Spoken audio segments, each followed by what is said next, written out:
Tiga desa di wilayah Poso pesisir Sulawesi Tengah akan menjadi tempat latihan perang pasukan pemukul reaksi cepat dari gabungan pasukan elit TNI. Tiga desa itu diantaranya Desa Weralulu, Masani, dan Desa Taman Jeka atau sering disebut Gunung Biru. Sebelumnya tiga desa ini disebut-sebut menjadi pelarian kelompok sipil bersenjata pimpinan Santoso. Tak seperti pada hari-hari sebelumnya, warga di tiga desa yang sehari-harinya berkebun sudah mulai meninggalkan kediamannya masing-masing. Sejumlah rumah milik warga kini bahkan terlihat sepi dan tergembok. Hal tersebut disebabkan aparat TNI menghimbau ke warga di tiga desa untuk meninggalkan rumah selama masa proses latihan perang.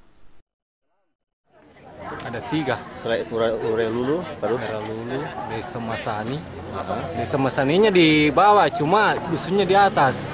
yang dusunnya. Yang satu desa Permiasi. Rencananya Selasa 31 Maret 2015 sekitar 3.000-an TNI dari Angkatan Darat, Angkatan Laut, dan Angkatan Udara akan melakukan latihan perang pasukan pemukul reaksi cepat. Pasukan elit TNI hari ini bahkan diketahui tengah melakukan persiapan seperti yang terlihat di Bandara Kasikuncu, Poso, sedangkan Panglima TNI Jenderal Muldoko Senin sore tiba di Poso dan dijadwalkan akan membuka secara langsung latihan perang ini.